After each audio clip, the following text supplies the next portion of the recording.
with my show, I don't do a whole like, and here we go, we got Gagan, Timsina, even though I'm doing it right now, but I don't, that's just not the way I roll. And I like talking like how normal people would talk in a conversation at a bar or at a restaurant, you know what I mean? Is this show sponsored by, or should I say influenced by a touch of nicotine? Sure. Maybe. Sure it is. I understand that. You know what I mean? Yeah. You have a story about your usage?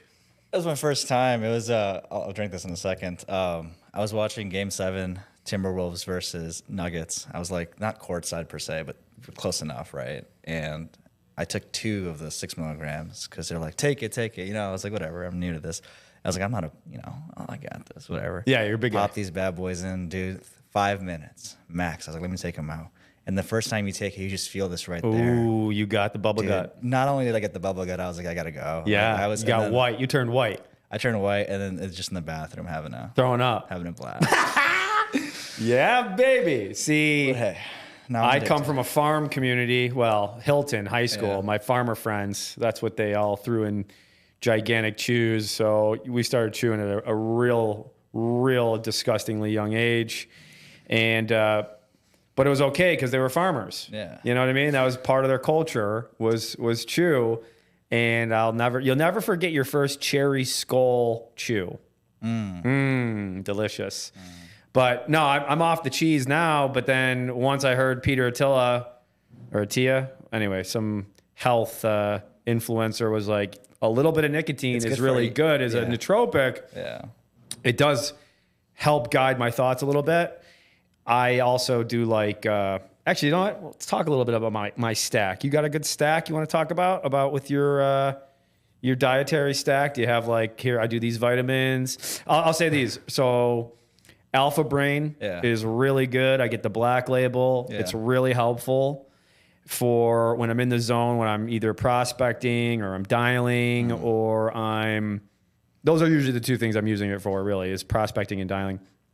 And then I'll throw in a little touch of nicotine and I like, and creatine. So, 5 to 10 milligrams of creatine. I'm kind of playing with that, seeing what that's like. I am getting chubbier, I feel like, with creatine. I think it's a placebo. You think that's what creatine's a placebo? No, I think you getting chubbier is a placebo. You think that's just me just getting chubby? It doesn't have anything to do with creatine. Yeah. That's it's fair. so researched too, No, I know. You do get a little bloated though. Yeah, you can. Anywho, what about you? Dude, you know how they say drinking a glass of red wine is good for your health? Sure. So I'm an alcoholic, bro. That's your drink of choice, red wine? I love wine. Yeah. I'm pretty simple too. You know what cordyceps are? Like the shrooms? Yes. Yep. So I'll pop one of those in the morning. I'll have like 3 to 4 cups of coffee and then I'll just be locked in. You'll be good. My thing is I need a quiet, it has to be a dark room and there can't be any doors. I can't talk to you and be focused on the activity. Because then I'm like fucking multitasking. Yeah, multitasking sucks. Yeah.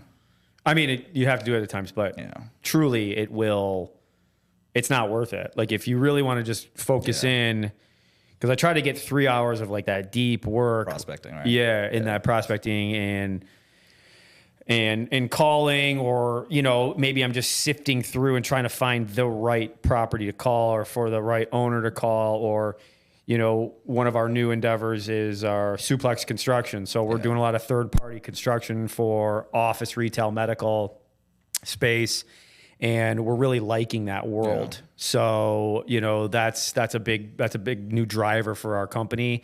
Anyway, enough about me. Although, what do you think about me? Enough about me. What are your thoughts about me? I like that. That was funny. Shout out to Terry Shannon. He told me a funny story about a broker he was working with he goes, that's the type of guy who says, well, enough about me. What do you think about me? I like that, dude. All right. I got Gagan here. He's an absolute stud. 22 years old. Did you come here at 16? Like, I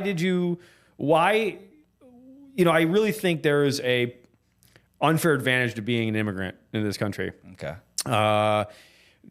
Obviously, there's a lot of unfair disadvantages. Sure. Okay. Yeah. But for those that are coming here and they just have a work ethic and they're willing to do stuff and try stuff. Yeah. Like you tried some drop shipping, you tried some, multi-level marketing, you tried all these different things.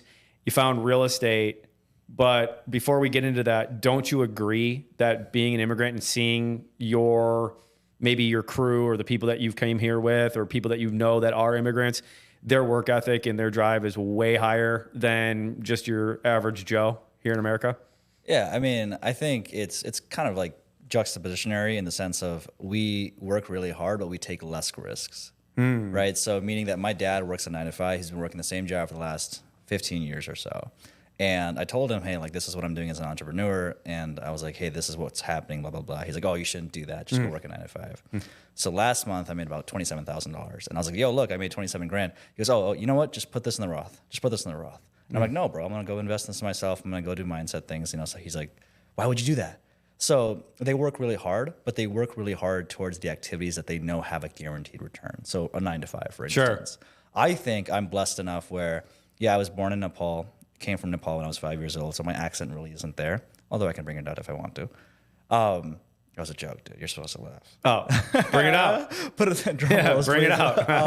But I also went to McQuaid, and I was privileged enough that a lot of the scholarships and financial aid paid for it, and most of the people in McQuaid are, I would say, the upper echelon of wealth, sure, especially in Rochester. So I was able to kind of osmosisly get that, like, oh, this guy's an entrepreneur, this guy did that, so combine the entrepreneur spirit with the fact that my parents work really hard and I want to give them this amazing life. I think that's kind of how, I molded myself into me.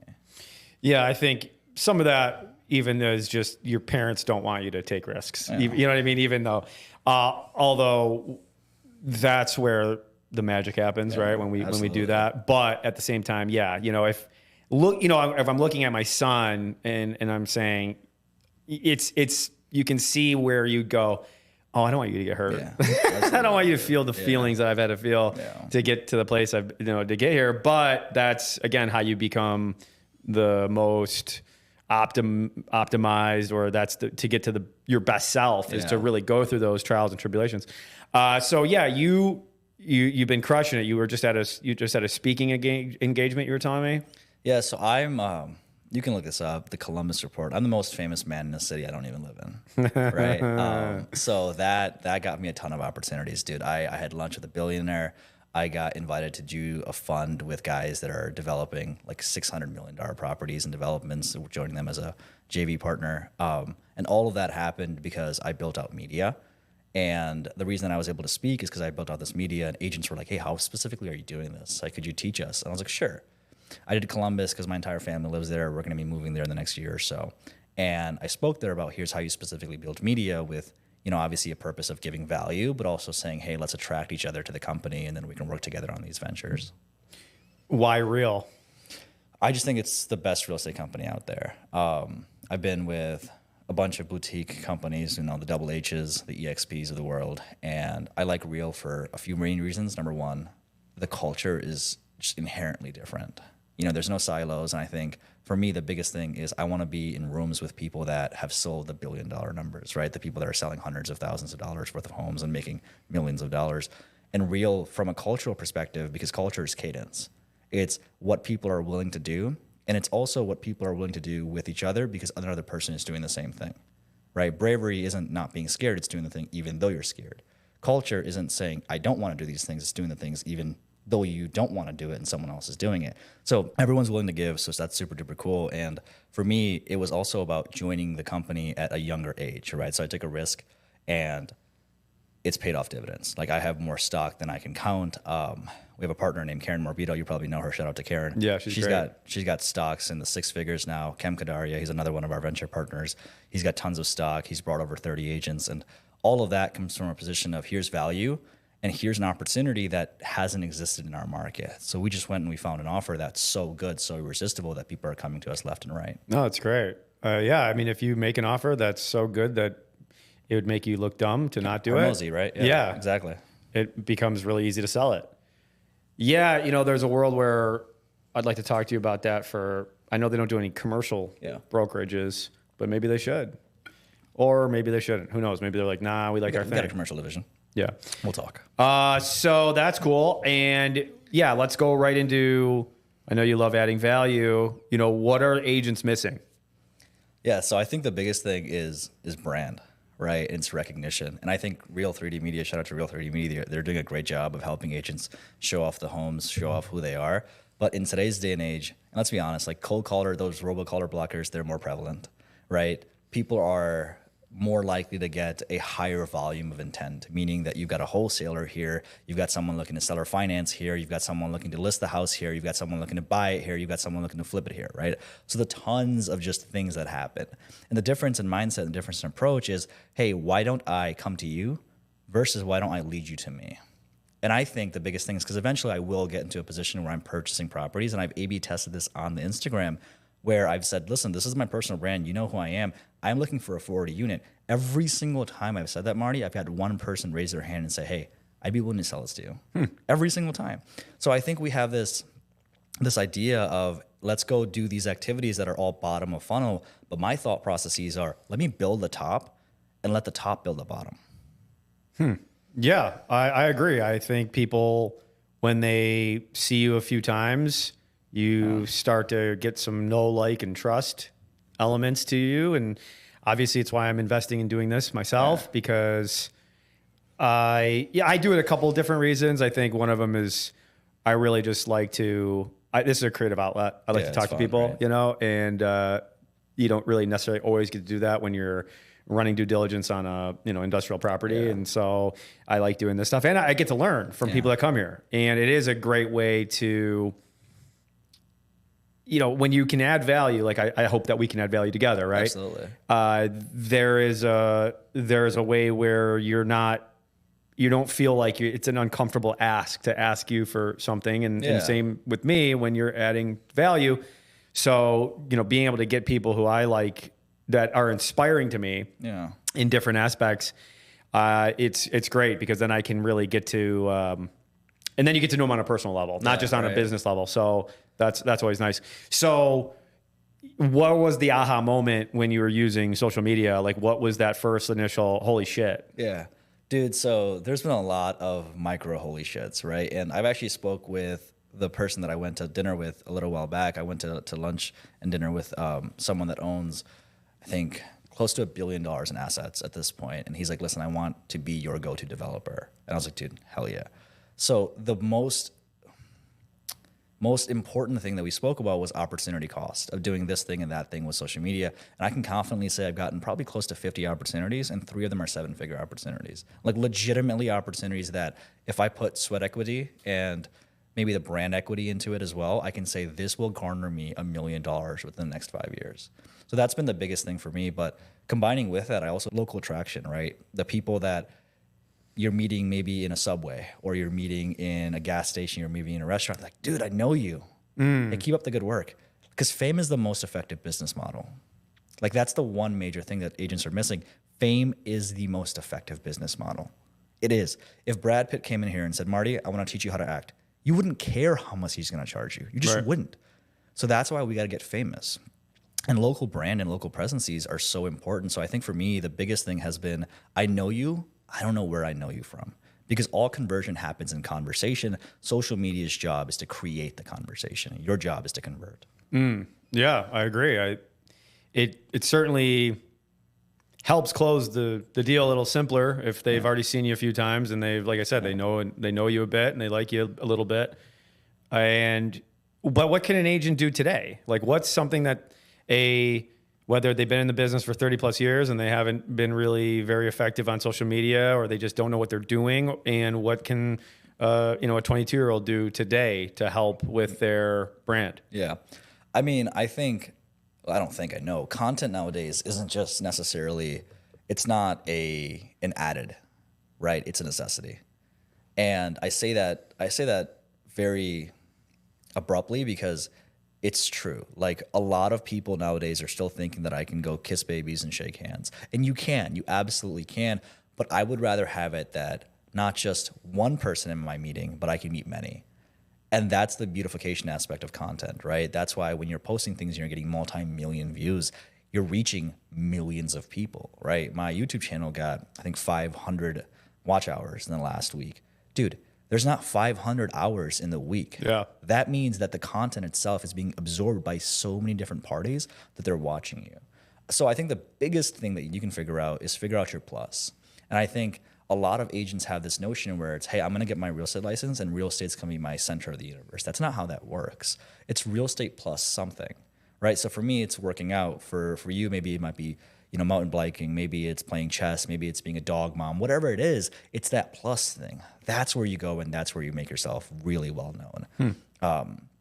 Because everyone needs to buy a house based off of the circumstances of their life. But people want to do things with people that they like, and they like you because you're doing the things that they want to do. Yeah. All right. So let me put you on the spot. What can I do? Okay. Let me ask you a few things. What do you enjoy in terms of hobbies? I like working out. Okay. I like going to dinner. Okay.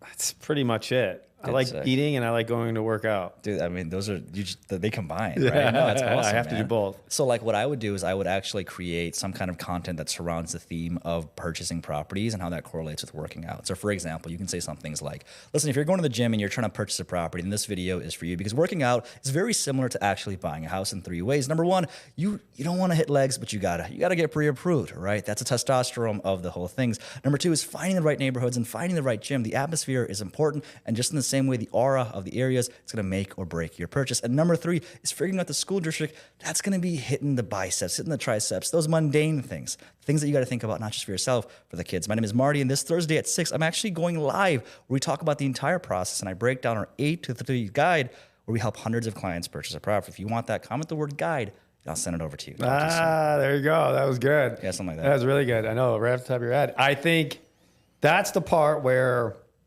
I don't love that part. Yeah.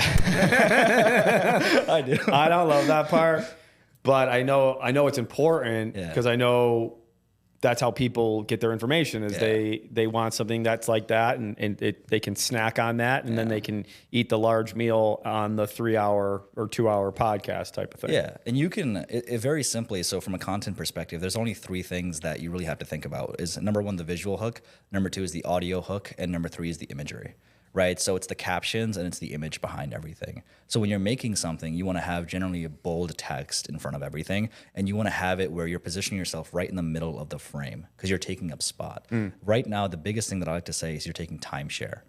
The more timeshare that you can take, the more actual brand and time on market you have. Because in today's day and age, it's not about seconds of value. It's about values per second. Sure.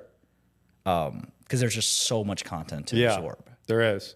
I'm almost thinking sometimes that I might be putting out too much content. Never. That doesn't exist. Okay. There's no such thing as quality in content. It's just quantity. And I think a lot of times I hear, because I coach a lot of people on creating content and building a personal brand, and they say, oh, am I posting too much? Or I want to focus on quality. Quality doesn't exist. Quality is a man-made term. Right? What I think is good, you're not going to think is good. Sure, that's fair. Who I think is hot, you're going to find her unattractive, right? So in the same notion, we just allow the audience to tell us what's good and what's not. And that comes purely from a volume perspective. We take the volume and we reverse engineer what specifically is working and why. And then we take those specific itty-bitty notions and say, I'm going to apply this notion to this video. This hook worked really good where I asked a question. Let me ask a question here. This worked really well because I had this image here. Let me add this here. So you keep taking and dissecting that piece of content that performed really well, and you keep making more around that. So back to the what can an agent or an investor do who wants to buy their first deal and or they've bought many and now they're looking at potentially raising funds. Yeah. Is it start with one, hey, just work out on, just do a, Facebook. Like, don't worry about LinkedIn and Twitter and all these other things because then you get burnout. Just do one a lot, or what would you say to that person? I would say do it on the social media channel where you're positioning yourself the most often. Meaning that I use Instagram a lot because I love Reels, right? I just scroll through Reels. I'm doom scrolling all the time. So I can post on Instagram a lot easier versus Facebook. I don't use it really as often. So whatever social media you're using, use that the most. And also remember, like, there's two componencies of social media, which is number one, media, and that's fine, but there's also social, right? You got to be human, dude. Like, if your dog died, honestly, if you feel comfortable, like, I would talk about that. Like, bye-bye, Rover. Like, you're dead, you know? If you did something that was really impactful in your life, I would talk about that because people want to purchase with you, but they also want to know who you are. So from a content perspective, I would say maybe 85% is humanitarian, 15% is real estate. Because they're not going to forget you, dude. So if I was you, I would say something along the lines of, like, you know, our conversation of creatine, right? Maybe you are getting a little chubby, and I don't know this, but maybe you're feeling insecure about it, right? Like, oh, blah, blah, blah. Like, you can talk about that. Like, listen, work's been so difficult that this is the challenges that I'm facing. If anyone else is going through this as well, let me know. Dude, there's 8 billion people. Someone's going through it with you. Yeah. Like, there's no such thing as an original thought. What if you don't want to know? Huh? What if you don't want to know? Don't want to know what? What if you don't want to ask them the questions? In terms of... What if you don't want to be social on social media? What if, like, hey, I'm doing this kind of for me. I like doing this. And if you get it, great. And if you don't, because, you know, I like the putting out content. Yeah. But I think I do a really poor job at, you know, responding to comments or trying to engage in the audience. Like, I just don't love that. Then offset it. Yeah. Like, with just what? 80-20 rule, hire VA. Onlinejobs.ph works really well. I need a graphics designer works really well on Facebook groups. Hire someone out to do the activities that you don't enjoy doing. But doesn't it seem fake then? Not really. No. Why? Just, hey, listen, Marty told me to reach out to you. I heard about what's happening in your personal life. I hope you're doing really well. People are going to say, holy crap, Marty actually went out of his way to tell someone, his assistant, to reach out to me. That feels really good. I'm sold. Right? Yep. So, like, that's fair. I'll give you a trick, dude. I do birthday videos the Monday. So if your birthday's on a Wednesday, you're getting it from me on a Monday. Or you probably got it. My assistant has one that's already pre-made where it's, hey, listen, it's Gagan here. I heard it's your birthday coming up this week. Have a great happy birthday to you. I know I can't sing. Today's your day. Have a great day. Right? I don't say names. I don't say genders. Sure. And then my assistant just sends that out every Monday. And she's like, oh my God, that's awesome. Because the person who's expecting these on Wednesday because their inbox is going to be flooded gets it on a Monday. Yeah. Yeah, I like that. Yeah, so I think that's a good move. It's just about engineering it in a way in which you actually do the activity, even if you don't enjoy doing the activity. Okay. All right. That's fair. And I think that's what, you know, that's what we're here for is like, hey, whatever I think is a block is actually not. It's just made up in your head. Because maybe like, and I'm going to challenge you here. I'm playing devil's advocate, but maybe the social connection aspect of it, because I get DMs all the time where it's like, dude, I feel like I know you already. Like, I know about your sister, I know about your mom, I know about all the things that you're going through. Maybe that's the one connection that you're going to make where you're going to build that $100 million portfolio. The guy's like, hey, listen, Marty, I get what you're going through. I actually went through the exact same situation. Now I'm moving to Florida. I've got $40 million worth of homes to sell. Sure. Yeah. You're right. You're absolutely right. You don't know what's going to connect with that person. Yeah. And it's typically not, it's probably not just the content I'm putting out. Or I would have had these conversations. Because most people can find their houses on Zillow. Yeah. But they can't find their realtors on Zillow. Right? Well, they can, but they can't find the person that they want to work with on Sure. Zillow. Because they have a lot of choices. Exactly. Yeah. Right. They have a lot of choices. So so that's a good thing is just try to do that one plus. Like you're an agent. Plus. But what's the other thing that you like? I mean, I think people could go crazy with that. I mean, there's so many people that have unique talents and unique interests. Mine are just completely, we're always thinking, I don't have anything unique to offer, right? Like I'm just a regular guy.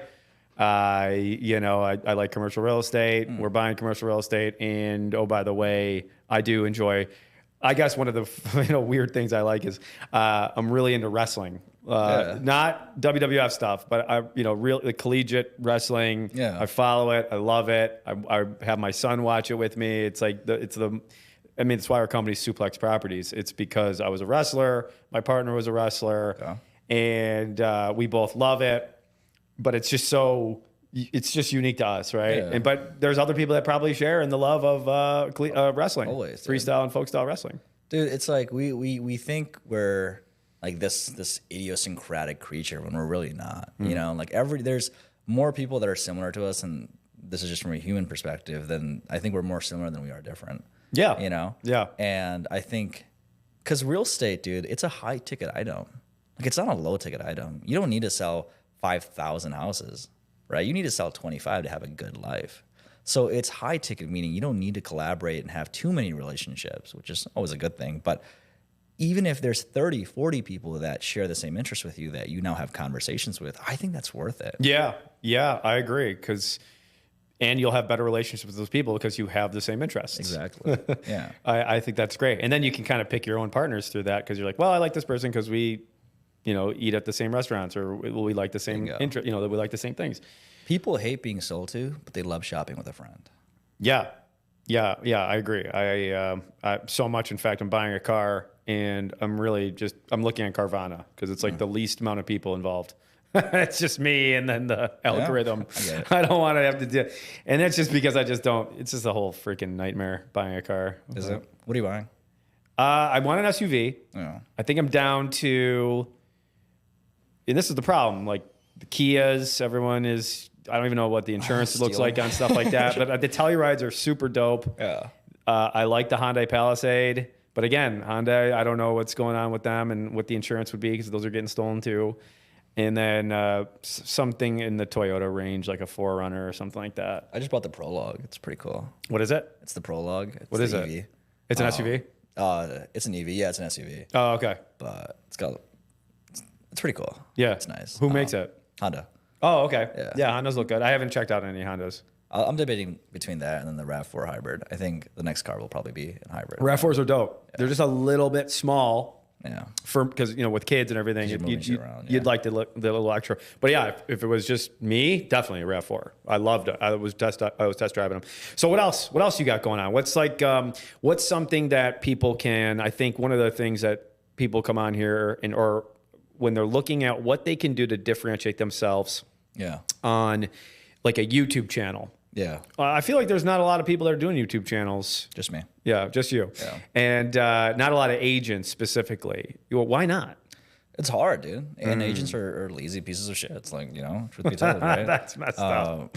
It's true. Are they? Oh my God. Come on, they're not POSs. 1.2 million agents, 75% of them sold 0 houses last year. The reason that you don't do YouTube channels is number one, you have a fear of what people are going to say about you. And then number two, you're scared that you're not going to perform. Because everything always comes from a position of performance, right? If I said, listen, like either you make a YouTube video or your kids are going to die, you're going to make a YouTube video. Sure. Right? But in the same sense, making a YouTube video in and of itself isn't much, but when you think about it, inherently it's about providing value. It's about providing money and having tons of clients come to you so you can give your family the lifestyle that you want. Right? So that's how I position everything that I do. There's days that I don't want to make content. There's days that I don't want to hop on coaching calls. There's days that I don't want to do anything. But it's not about that day. It's about what's happening for the family that I have, and providing for those immigrants that live with me. Yeah. In Rochester, and you can look this up, living in Rochester, New York, it's just me and Anthony Hamilton, shout out Anthony Hamilton, who actually make content here, right? All of the leads that I generate, I hand off to my team. I don't personally enjoy the fulfillment aspect of the business. So we've gotten in the last 2 months, I'd say anywhere close to about 10 leads. Obviously, the market here is very difficult, right? So in terms of pre-approved buyers, I'd say we're close to about 4 to 5 million with everything. And we are 3 to 4 people that are actively looking here and there. And that's all from making content. That's all from, hey, listen, here's my top 5 favorite things about living in Rochester. Because that authenticity, dude, it's so important nowadays. Like everyone on social media flex their fake Rolexes. They flex their, their Rolls Royce. And there's so much AI that's out there. People just want to know who you are as a person. Yeah. So whenever someone hits me up from YouTube, generally they're like, dude, I heard about your mom, her car accident. Like, is she okay? Hey, man, I know about your dad and I know about where he's working. That's awesome. Like some lady gave me a hug. Didn't know her. So it builds a relationship that catapults into transactions because we're not in the real estate business, dude. We're in the human resources business. And I think people forget that.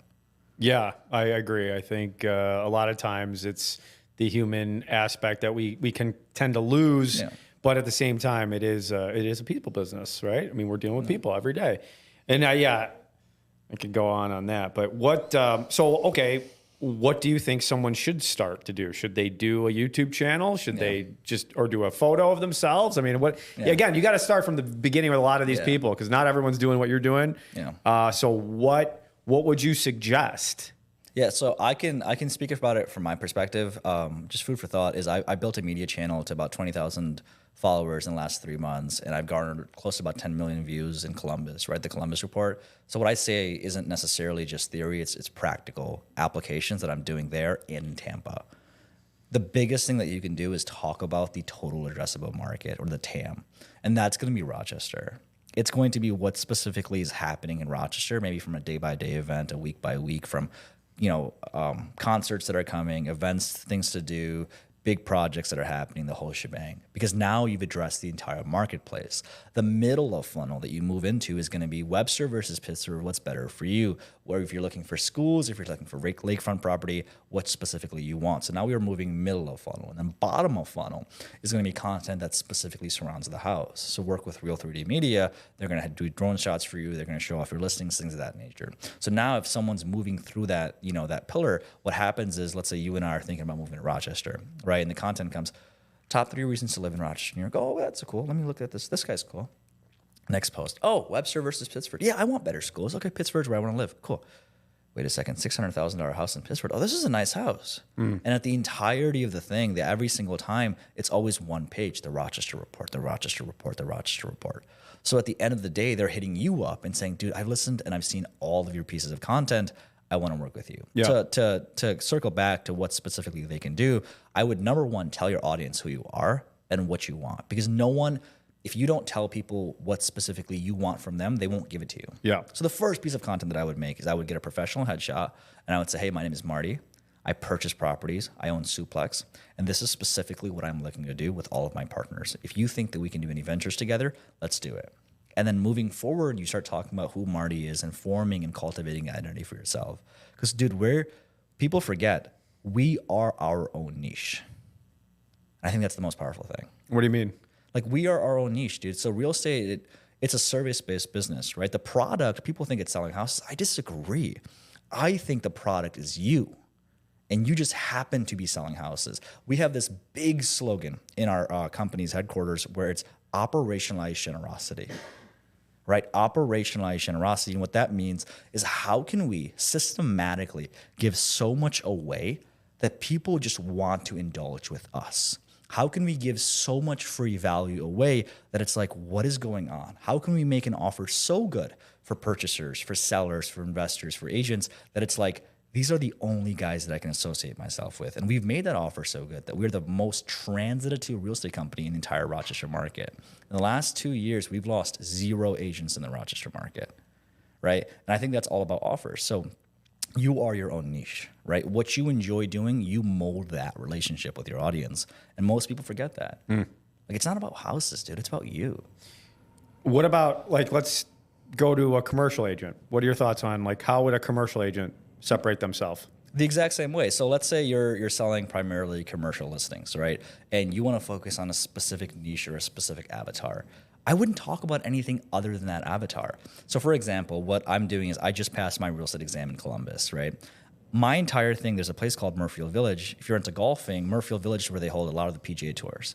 Those houses, 1.5, 1.6, $2 million. I'm like, bro, that's what I want to do. Yeah, I'm done showing might as well. 200,000 houses, you know? Yep. And it's also easier, Marty, to go from $2 million to $200,000, from $200,000 to $2 million. That's a whole separate podcast. Yeah.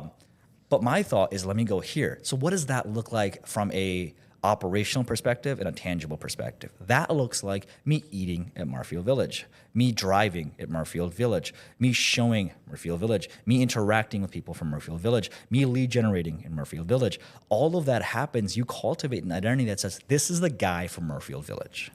So that's what you want to do in commercial as well, right? Let's say you only want to find properties that are above $1 million as of today. Well, what does that look like? Okay, cool. I got to go find properties in Victor.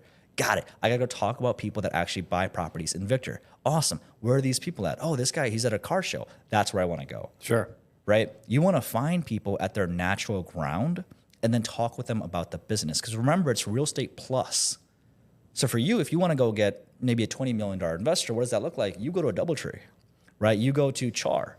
You go somewhere where those people can actually eat at those locations, and then you build those relationships there. I think that's really good. I think what that sounds like is work. Yeah.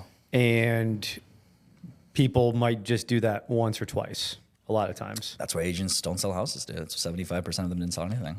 Yeah, I think a lot of it's just not being consistent Yeah. with whatever one they choose, right? Because if you're consistent with whatever one it is, and that consistent might be 2 years. Yeah, exactly.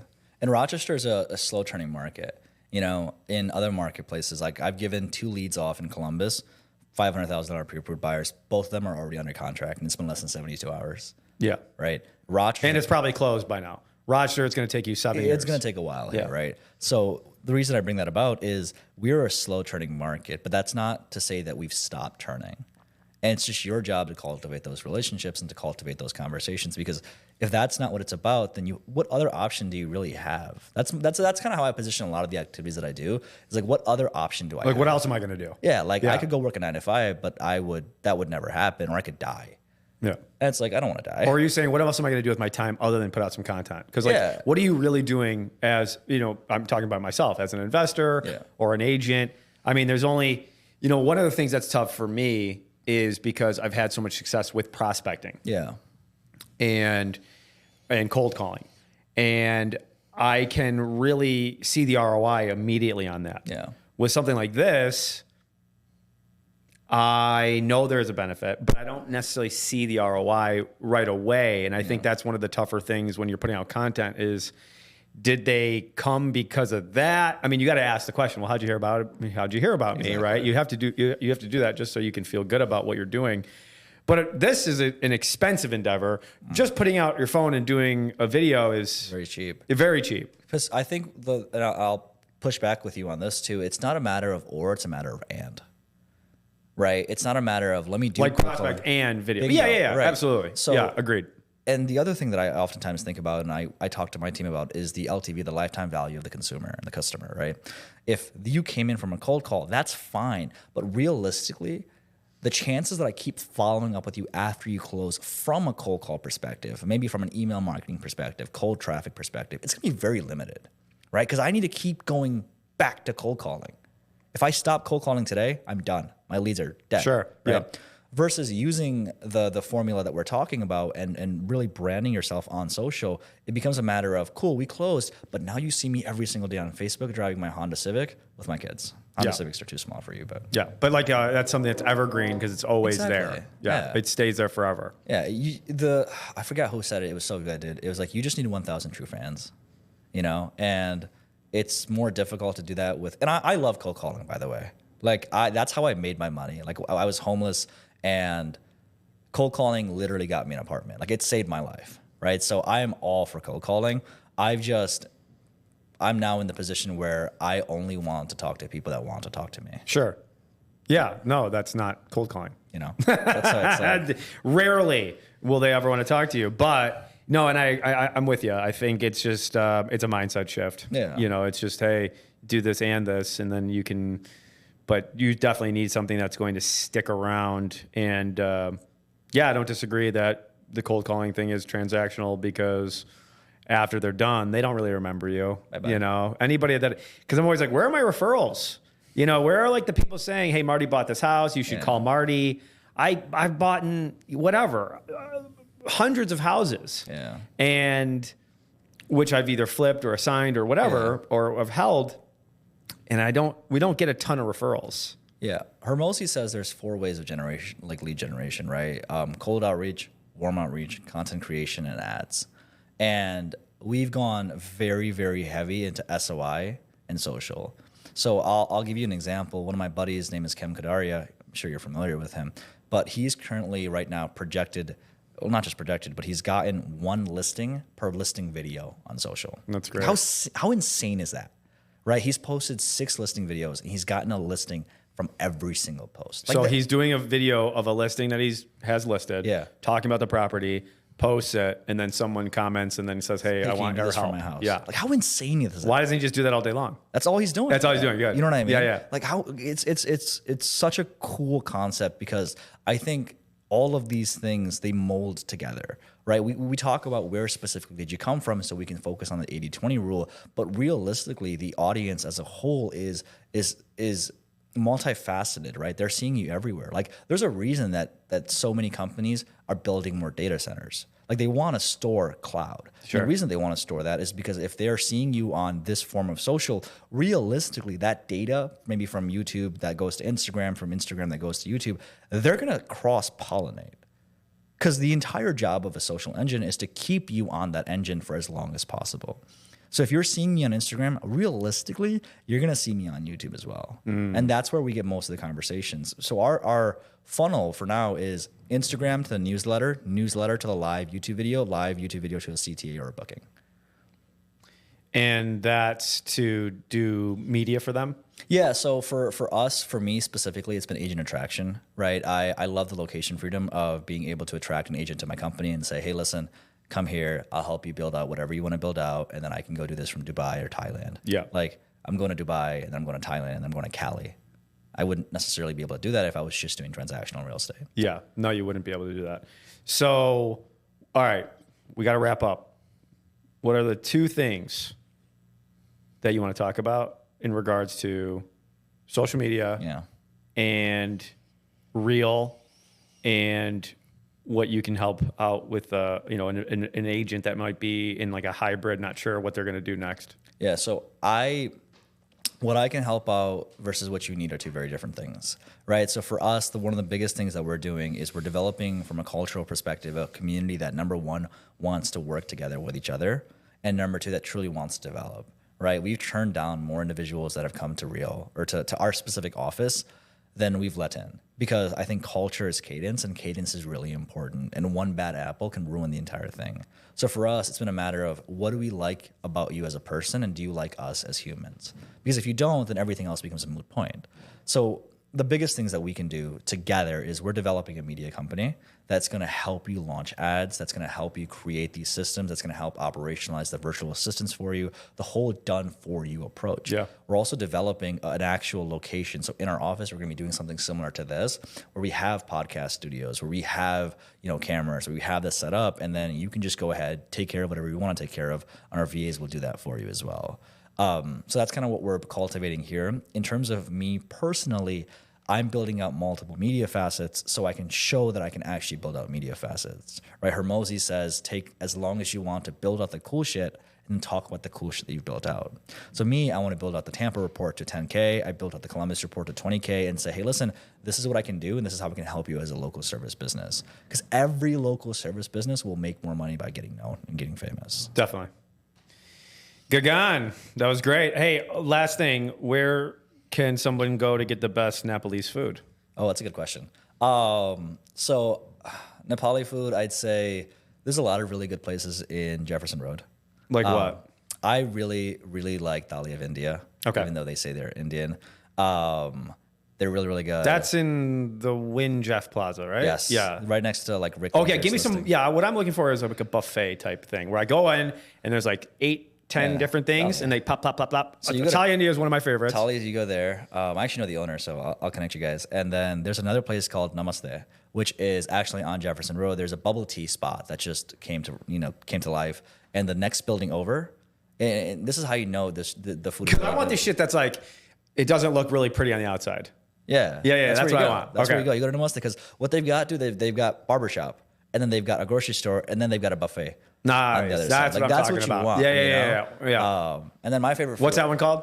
It's called Namaste. Okay, Namaste. Yeah. So, and then my favorite food is chatpate. I post that shit all the time. What is it? Media. Chatpate. Okay, it's chatpate. just fried rice, right? Yeah. So what you do is you go to Miller's Farm on Jefferson, on West Henrietta, Miller's Farm, and then there's a little, like, tiny little intersection there. You walk through that intersection, and then there's a whole grocery store in the back. And then the grocery store, you walk to the right-hand side, and all they do is sell that shit.